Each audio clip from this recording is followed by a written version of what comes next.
जय हिंद दोस्तों, तो एक बार फिर से स्वागत है आपके अपने यूट्यूब चैनल एग्जाम की तैयारी में। जैसा कि आप सभी लोगों को पता है दोस्तों कि रोजाना 8 बजे हम आर्मी जीडी के ओरिजिनल क्वेश्चन पेपर का टेस्ट लगाते हैं। तो एक बार दोस्तों फिर आपके लिए लेके हाजिर हो चुके हैं 50 प्रश्नों का एक और नया सैंपल पेपर। ठीक है दोस्तों, तो इस सैंपल पेपर में क्या होंगे, 15 जीके होंगे, 15 साइंस होंगे, 15 गणित होंगे और 5 रीजनिंग होंगे। ठीक है, तो जो प्रश्न आपको आएगा उसका कमेंट बॉक्स में आंसर दीजिएगा, जो प्रश्न नहीं आएगा वो प्रश्न हम आपको डिटेल में समझाएंगे। ठीक है, तो ये परीक्षा करवाई जा रही है दोस्तों 27 जून। ठीक है, जो 27 जून को पेपर होने वाला है उसके हिसाब से। ठीक है, तो चलिए क्लास को फटाक से शुरू करते हैं। यदि आपने अभी तक चैनल को सब्सक्राइब नहीं किया है तो प्लीज चैनल को सब्सक्राइब कर दें। ठीक है, और वीडियो को एक लाइक जरूर दे दें। ठीक है, चलिए तो फटाक से शुरू करते हैं 8 बजे की अपनी लाइव क्लास आर्मी जीडी की। ठीक है, चलिए दोस्तों, तो फटाक से शुरू करते हैं अपना आज का क्वेश्चन पेपर। ठीक है, आज का क्वेश्चन पेपर काफी ज्यादा महत्वपूर्ण है दोस्तों। देखिए, इसमें से 4 से 5 प्रश्न ऐसे होंगे। ठीक है, 4 से 5 प्रश्न ऐसे होंगे जो आपके आर्मी जीडी के ओरिजिनल क्वेश्चन पेपर में पूछे जा सकते हैं। ठीक है, और इसमें दोस्तों 7 ऐसे प्रश्न हैं, हम ट्रिक बताएंगे। 7 ऐसे प्रश्न हैं जो इंडियन आर्मी की परीक्षा में पूछे गए हैं पिछले कुछ वर्षों में। ठीक है, तो चलिए पहला सेक्शन है किसका, सामान्य ज्ञान का, और इसमें कितने क्वेश्चन आते हैं, तो 15 क्वेश्चन आते हैं सामान्य ज्ञान में, और टारगेट है आपका 13। ठीक है, यदि आप 13 टारगेट को छू देते हैं मतलब समझिए आप बढ़िया बढ़िया खेल रहे हैं। ठीक, चलिए तो फटाक से क्वेश्चन शुरू करते हैं। क्वेश्चन है पहला कि पंचशील समझौता किन दो देशों के बीच में हुआ था। ठीक है, ऑप्शन सुनिए। ऑप्शन है रूस और चीन, भारत और चीन, पाकिस्तान और भारत, या फिर इनमें से कोई नहीं। तो फटाक से बताइए दोस्तों कि पंचशील समझौता किन दो देशों के बीच में हुआ था। ठीक, तो जो बच्चों का राइट आंसर आ रहा है ऑप्शन नंबर बी, उनका जवाब क्या है, 100% करेक्ट है। ठीक है, भारत और चीन के बीच में यह समझौता हुआ था। कब हुआ था, तो 29 अप्रैल, देखिए नोट कर लीजिए, इंपॉर्टेंट डेट है। ठीक है, 29 अप्रैल 19, ठीक है, 54 में क्या हुआ था, पंचशील का समझौता हुआ था। ठीक, चलिए अगला क्वेश्चन देखते हैं। क्वेश्चन है कि देवधर ट्रॉफी किस खेल से जुड़ी हुई है। ठीक है, देखिए दोस्तों, देवधर एक क्रिकेटर रह चुके हैं। ठीक है, तो इन्हीं के नाम पे एक ट्रॉफी बना दी गई है, देवधर ट्रॉफी। ठीक, तो ये किसमें दी जानी चाहिए, तो ये दी जाती है दोस्तों ऑप्शन नंबर सी, यानी कि क्रिकेट में। ठीक है, क्योंकि देवधर क्रिकेटर थे और ये बहुत फेमस क्रिकेटर थे, तो इसीलिए इनके नाम पे एक ट्रॉफी हो गई। ठीक है, और ट्रॉफी अभी दी जाती है क्रिकेट के क्षेत्र में। ठीक, चलिए अगला क्वेश्चन देखते हैं। क्वेश्चन दोस्तों कि दिलवाड़ा, ठीक है, दिलवाड़ा मंदिर कहाँ स्थित है। ऑप्शन नंबर ए पे है मध्य प्रदेश, राजस्थान, उड़ीसा, या इनमें से कोई नहीं। तो देखिए दोस्तों, दिलवाड़ा मतलब समझिए कि दिल बड़ा। ठीक है, ऐसा कुछ करके समझिए। ठीक है, दिल बड़ा यानी सबसे बड़ा दिल। ठीक, कहा तो सबसे बड़ा राज्य कौन सा होता है, तो राजस्थान। तो ये मंदिर कहाँ पे स्थित हुआ, ऑप्शन नंबर बी, यानी कि राजस्थान में। इस ट्रिक से याद करिए दोस्तों, दिलवाड़ा मतलब सबसे बड़ा राज्य। ठीक है, राजस्थान है। ठीक, अगला क्वेश्चन देखते हैं। क्वेश्चन है कि शांति निकेतन निम्न में से किस व्यक्ति से संबंधित है। ऑप्शन नंबर ए पे है रविन्द्रनाथ टैगोर, बी पे इंदिरा गांधी, सी पे श्री अरविंद, और चौथा क्या है, इनमें से कोई नहीं। ठीक, तो देखिए दोस्तों, शांति निकेतन कहाँ में है, तो शांति निकेतन दोस्तों पश्चिम बंगाल में। ठीक है, और पश्चिम बंगाल की राजधानी कहाँ है, तो पश्चिम बंगाल की राजधानी है कोलकाता। ठीक, तो इसके लिए राइट आंसर होगा ऑप्शन नंबर ए, यानी कि रविन्द्रनाथ टैगोर पश्चिम बंगाल के थे। ठीक है, इनका शांति निकेतन कहाँ था, तो कोलकाता में था। ठीक, चलिए अगला क्वेश्चन देखते हैं। क्वेश्चन है कि ब्राजील किस पदार्थ का सबसे बड़ा निर्यातक करता है। ठीक है, देखिए दोस्तों, ब्राजील ना सबसे बड़ा निर्यातक है कॉफी का। ठीक है, कॉफी का सबसे ज्यादा निर्यात करता है कौन, ब्राजील। ठीक है, देखिए फिर है चावल। तो चावल का सबसे बड़ा निर्यातक देश कौन सा है, तो ये है चीन, यानी कि चाइना। दूसरे नंबर पे आता है हमारा प्यारा भारत, और तीसरे पे आता है इंडोनेशिया। ठीक है, और गेहूं में भी दोस्तों चीन ही है। ठीक है, नोट करिए, गेहूं में भी चीन है। ठीक है, चीनी में भारत है। ठीक है, चीनी में क्या है, भारत है। ठीक, चलिए चीनी का कटोरा किसको बोलते हैं, तो सर चीनी का कटोरा क्यूबो को बोलते हैं। ठीक है, क्यूबा को बोलते हैं। ठीक, चलिए अगला क्वेश्चन देखते हैं। क्वेश्चन दोस्तों कि उबेर कप किस खेल से संबंधित है। ठीक है, तो फटाक से दिख रहा होगा दोस्तों ऑप्शन, फटाक से पढ़िए और फटाक से राइट आंसर बताइए कि उबेर कप किस खेल से संबंधित है। ठीक, चलिए तो जो बच्चा ऑप्शन नंबर डी को सही आंसर बता रहा होगा, ठीक है, उसका जवाब क्या है, 100% करेक्ट है। चलिए तो जो बच्चा बता रहा होगा ऑप्शन नंबर सी को महिला विश्वजान टेनिस को, उनका जवाब क्या है, 100% करेक्ट है। इंपॉर्टेंट क्वेश्चन है दोस्तों, न्यू क्वेश्चन है, एक बार इसको रिवीजन में ले लीजिएगा। चलिए अगला क्वेश्चन देखते हैं। क्वेश्चन दोस्तों की सर्जिकल स्ट्राइक, ठीक है, सितंबर 2016 के समय भारतीय सेना के जनरल कौन थे। देखिए दोस्तों, पाकिस्तान पे हमारा सर्जिकल स्ट्राइक हुआ था ना 2016 में। ठीक है, तो उस समय जनरल कौन थे, ठीक है, यही आपको राइट आंसर बताना है। ठीक, तो फटाक से बताइए इसका राइट आंसर। चलिए तो जो बच्चा बता रहा होगा ऑप्शन नंबर बी को यानी जनरल दलवीर सिंह सुहाग को, उनका जवाब है क्या 100% राइट। ठीक, चलिए अगला क्वेश्चन देखते हैं दोस्तों। क्वेश्चन है कि बांग्लादेश की राष्ट्रीय मुद्रा किस नाम से जानी जाती है। देखिए दोस्तों, जैसे भारत की राष्ट्रीय मुद्रा रुपए नाम से जानी जाती है ना, साइन ये होता है रुपए, तो वही पूछा है कि बांग्लादेश की राष्ट्रीय मुद्रा किस नाम से जानी जाती है। देखिए दोस्तों, बांग्लादेश की राष्ट्रीय मुद्रा जानी जाती है टका से। ठीक है, टका से। ठीक, अब बांग्लादेश की पूछेगा कि राजधानी कहाँ है, तो क्या बताओगे आप, बांग्लादेश की राजधानी कहाँ है। ठीक है, कमेंट सेक्शन में फटाक से जाके लिखिए कि बांग्लादेश की राजधानी कहाँ है। तो जो बच्चों का दिमाग में चल गया होगा ढाका, उनका जवाब क्या है 100% राइट है। ठीक, देखिए दोस्तों, पश्चिम बंगाल के अधिकतर लोग भी रुपए ना बोल के, जैसे हम लोग बोलते हैं ना 10 रुपए, ये ना बोल के बोलते हैं 10 टका। ठीक है, चलिए अगला क्वेश्चन देखते हैं। क्वेश्चन दोस्तों कि संयुक्त राष्ट्र संघ किस साल में बना था। देखिए दोस्तों, इंपॉर्टेंट क्वेश्चन है, यदि आता था तो वेरी गुड, नहीं आता है तो नोट कर लीजिए कि संयुक्त राष्ट्र संघ जो बना था वो बना था, देखिए 29 अप्रैल 1945 में क्या बना था, संयुक्त राष्ट्र संघ बना था। ठीक है, चलिए अगला क्वेश्चन देखते हैं। क्वेश्चन क्या है दोस्तों, तो क्वेश्चन है कि IAEC, ठीक है, IAEC का पूरा नाम क्या होगा। ठीक है, चलिए तो फटाक से बता दीजिए कि इसका पूरा नाम क्या होगा।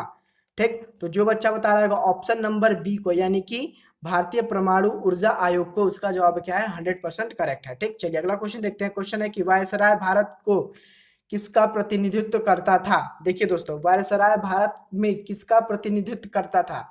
देखिए, अंग्रेज जब आए थे ना, तो उनके जो वायसराय होते थे, ठीक है, तो वो क्या करते थे, ब्रिटिश के प्रधानमंत्री करते थे, या फिर ब्रिटिश के सांसद होते थे, या ब्रिटिश के सिंहासन होते थे, या फिर ब्रिटिश के मंत्रिमंडल होता था। ठीक, तो इसका राइट आंसर होगा ऑप्शन नंबर सी। ठीक है, ब्रिटिश सिंहासन होते थे। ठीक, चलिए अगला क्वेश्चन फटाक से देखते हैं दोस्तों। क्वेश्चन है कि भारत के प्रथम उपराष्ट्रपति कौन थे।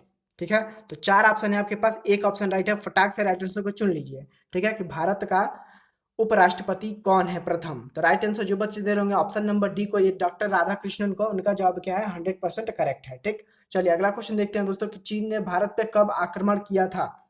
ठीक है, तो फटाक से बता दीजिए दोस्तों कि चीन ने भारत पे कब आक्रमण किया था। तो जो बच्चा दे रहा होगा ऑप्शन नंबर सी को, यानी 1962 को, उनका जवाब क्या है, एकदम करेक्ट है। ठीक, चलिए अगला क्वेश्चन देखते हैं। चलिए तो अगला क्वेश्चन दोस्तों काफी ज्यादा महत्वपूर्ण है। क्वेश्चन है कि भाषीय आधार पर गठित भारत का प्रथम राज्य कौन सा था। ठीक है, ऑप्शन नंबर ए पे आंध्र प्रदेश, हरियाणा, तमिलनाडु या कर्नाटक।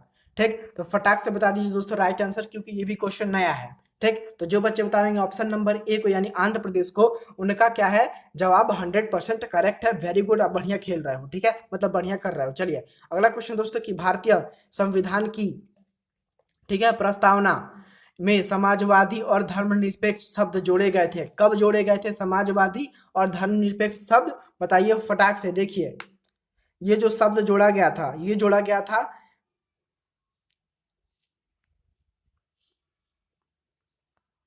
1976 में। ठीक है, तो इसका राइट आंसर क्या हो जाएगा, ऑप्शन नंबर सी। चलिए, यदि आपने 13 प्रश्नों का टारगेट हिट कर दिया है तो वेरी गुड, आप बहुत बढ़िया कर रहे हो। चलिए, आने वाली आगामी परीक्षाओं में आपका जीके का पोर्शन एकदम टाइट हो रहा है। ठीक है, चलिए अब सामान्य विज्ञान से हम क्वेश्चन बनाते हैं। तो सामान्य विज्ञान में दोस्तों टारगेट थोड़ा सा कम है, 12 क्वेश्चन को आपको टारगेट पे लेके चलना है, कि आपको 12 क्वेश्चन टिक मारने हैं। ठीक है, करना तो सभी है, पर 12 का आपको सही सही आंसर देना है। ठीक है, चलिए तो क्वेश्चन शुरू करते हैं। क्वेश्चन है पहला कि किसी द्रव लिक्विड, ठीक है, का क्वथनांक यानी कि बॉइलिंग पॉइंट में कैसे बढ़ जाता है। ठीक है, यानी कि किसी द्रव का क्वथनांक कैसे बढ़ जाता है। ऑप्शन सुनिए, उच्च दबाव कर, ठीक है, दबाव बढ़ाकर, या फिर दबाव कम करके, उष्मा बढ़ाकर, या द्रव की मात्रा बढ़ाकर। ठीक है, तो जो बच्चों के दिमाग में चमक गया होगा ऑप्शन नंबर ए, यानी कि दबाव बढ़ाकर, उनका जवाब 100% क्या है, करेक्ट है। चलिए अगला क्वेश्चन देखते हैं। क्वेश्चन है कि विशिष्ट प्रतिरोध का मात्रक क्या होता है। एकदम नहीं बताएंगे दोस्तों राइट आंसर, आप ही बताइएगा इसका राइट आंसर। पूछा है विशिष्ट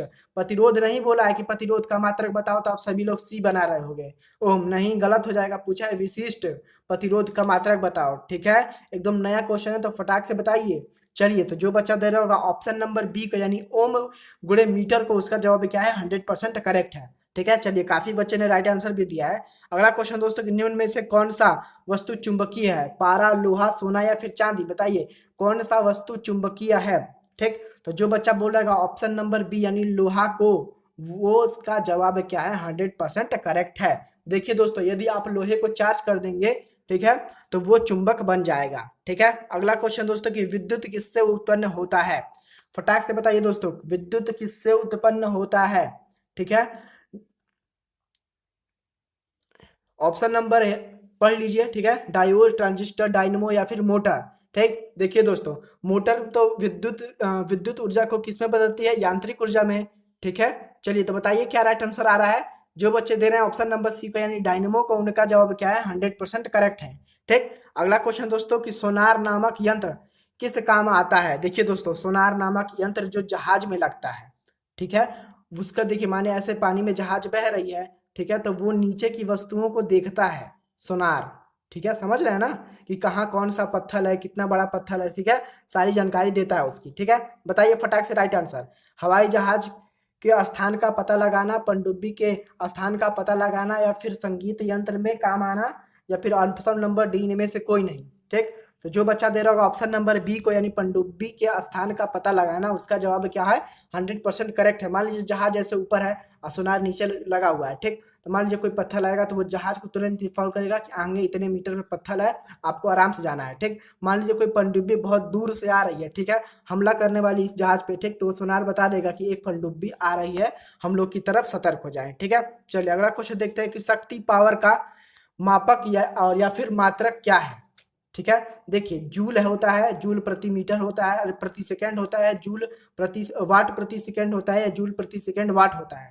ठीक, तो चलिए राइट आंसर बताइए। जो बच्चों के दिमाग में चमक गया होगा ऑप्शन नंबर डी यानी कि जूल प्रति सेकंड वाट, उनका जवाब क्या है, 100% करेक्ट है। देखिए मापक होता है जूल प्रति सेकंड और जो मात्रक होता है वो होता है वाट। ठीक, कंफ्यूज मत होइएगा, हो रहे हैं कंफ्यूज तो लिख लीजिएगा। अगला क्वेश्चन दोस्तों कि क्षण चुंबक के मध्य में चुंबकत्व तो कितना होता है। ठीक है, फटाक से बताइए राइट आंसर। ये क्वेश्चन दोस्तों कितनी बार हम करवा चुके हैं। ठीक, ऑप्शन होगा 0 डिग्री, क्योंकि देखिए छड़ कुछ इस प्रकार की होती है, ठीक है, और पोल क्या होता है, मान लीजिए एक नॉर्थ पोल होता है, एक साउथ पोल होता है। ठीक है, ठीक, तो इसकी दोस्तों देखिए ऐसे निकल के ये इधर जाके मिलती हैं, ठीक है, और ये इधर निकल के इधर जाके मिलती हैं। ठीक है, पर यहाँ पे जो इसका वैल्यू पूछा है ना, यहाँ पे एकदम एक्यूरेट वैल्यू आप नाप लोगे ना, मान लीजिए ये 3 मीटर की है, ठीक है, तो 1.5 मीटर यहाँ पे इसका जो मान होगा वो क्या होगा, 0 डिग्री का होगा। लेकिन इधर जब थोड़ा सा भी आएंगे ना तो साउथ डिग्री वाला आपको तो अपनी तरफ खींचेगा, और इधर आएंगे तो नॉर्थ डिग्री वाला आपको अपनी तरफ पूछेंगे खींचेगा। ठीक है, तो इसीलिए इसका राइट आंसर क्या हो जाएगा, ऑप्शन नंबर बी यानी कि 0। ठीक, अगला क्वेश्चन है कि जी का मान अधिकतम कहाँ पर होता है, यानी कि जी का मान आप सभी लोग को पता होगा दोस्तों। ठीक है, वो पूछा है कि सबसे ज्यादा कहाँ पे होता है। ठीक, तो जो बच्चा बता रहा है वो ऑप्शन नंबर बी को यानी ध्रुवों को, ठीक है, पोलो पे, देखिए पीछे हमारे कुछ इस प्रकार से होती है ना, ये हो गया हमारा नॉर्थ पोल, ये हो गया साउथ पोल। ठीक, तो जी का मान सबसे ज्यादा दोस्तों यहीं पे होता है। ठीक है, यहाँ पे पोल पे यानी कि ध्रुवों पे। ठीक, चलिए अगला क्वेश्चन देखते हैं। क्वेश्चन है कि निम्न में से कौन सा आवेश सहित है। ठीक है, फटाक से ऑप्शन देखिए, इलेक्ट्रॉन, प्रोटॉन, न्यूट्रॉन, या ऑप्शन नंबर डी इनमें से कोई नहीं। ठीक, तो बताइए कौन सा आवेश रहित है। ठीक, चलिए बोलिए, चलिए फटाक से लिखिए। जो बच्चा लिख रहा होगा ऑप्शन नंबर सी को यानी न्यूट्रॉन को, उनका जवाब क्या है, 100% सही है, आप एकदम बेस्ट हो। ठीक है, चलिए अगला क्वेश्चन है दोस्तों, मानव रक्त प्लाज्मा, ठीक है, में प्राय पानी की प्रतिशत मात्रा कितनी भिन्नता है। ठीक है, फटाक से बताइए। 60 से लेके 64 है, 70 से लेके 75 है, 80 से लेके 82 है, और 90 के 91 से लेके 92 92 है। ठीक है, फटाक से बताइए। चलिए जो बच्चा दे रहा है ऑप्शन नंबर डी को, उसका जवाब क्या है, 100% करेक्ट है। ठीक, अगला क्वेश्चन है कि रिक्टर स्केल किसके मापने के कार्य आता है। एकदम नहीं देर लगना है दोस्तों, फटाक से तो बिना ऑप्शन दिए आपको बता देना चाहिए। ठीक है, इतना टाइम लगा रहे हो आप लोग, ऑप्शन नंबर सी इसका राइट होगा। ठीक है, और सारे बच्चे इसको लिखें, ठीक है, कमेंट बॉक्स में लिखें कि सर ऑप्शन नंबर सी सही है, ऑप्शन नंबर डी सही है। ठीक, बस देखिए नहीं लिखिए, लिखने से दोस्तों आपके मेमोरी में घुस जाएगा वो चीज। ठीक है, चलिए अगला क्वेश्चन है कि ध्वनि तरंगों को विद्युत तरंगे में परिवर्तित करने के लिए कौन सा यंत्र काम आता है। ठीक है, मान लीजिए ध्वनि तरंग है, ठीक, उसको विद्युत तरंग में परिवर्तन करना है तो वो किसके काम में आएगा। ठीक है, तो जो बच्चा दे रहा होगा किसको, ऑप्शन नंबर बी को यानी माइक्रोफोन को, उसका जवाब क्या है, 100% करेक्ट है। ठीक, चलिए देखिए थोड़ा सा यहाँ पे आप लोगों को दिखाई नहीं दे रहा होगा, पर जो बच्चों का लगन होगा, जो बच्चे थोड़ा सा HD क्वालिटी में करे होंगे वीडियो को, उनको दिख रहा होगा। क्वेश्चन दोस्तों कि ताप बढ़ाने से ध्वनि का वेग क्या होता है, बढ़ता है, घटता है, अपरिवर्तित रहता है, या फिर घटकर बढ़ता है। ठीक, तो राइट आंसर क्या होगा, ऑप्शन नंबर ए होगा, यानी कि ताप बढ़ाइएगा ना तो ध्वनि का वेग क्या होगी, बढ़ जाएगी। आप गर्मी के दिन में चिल्ला के देखिएगा दोस्तों, आपकी आवाज काफी दूर तक जाएगी, पर वही आप ठंडी में चिल्ला के देखिएगा, आपकी आवाज बहुत आसपास में रह जाएगी। ठीक है, अगला क्वेश्चन है कि प्रिज्म के लिए अधिकतम, ठीक है, विचलन कोण किस रंग की किरणें से होता है? ठीक है, लाल रंग, नीला, बैगनी, हरा। ठीक, तो फटाक से बताइए, जो बच्चा बोल रहा है ऑप्शन नंबर सी को, काफी ज्यादा बच्चे लिख रहे हैं बैगनी रंग को, उनका जवाब क्या है, करेक्ट है। ठीक है, चलिए, ट्रोकोमा रोग किससे संबंधित है? आंख से, नाक से, कान से, गले से? नई बीमारी है दोस्तों, फटाक से बताइए। ठीक, चलिए, जो बच्चा बोल रहा होगा किसको, ऑप्शन नंबर ए को, यानी आंख से, उनका जवाब क्या है, 100% सही है।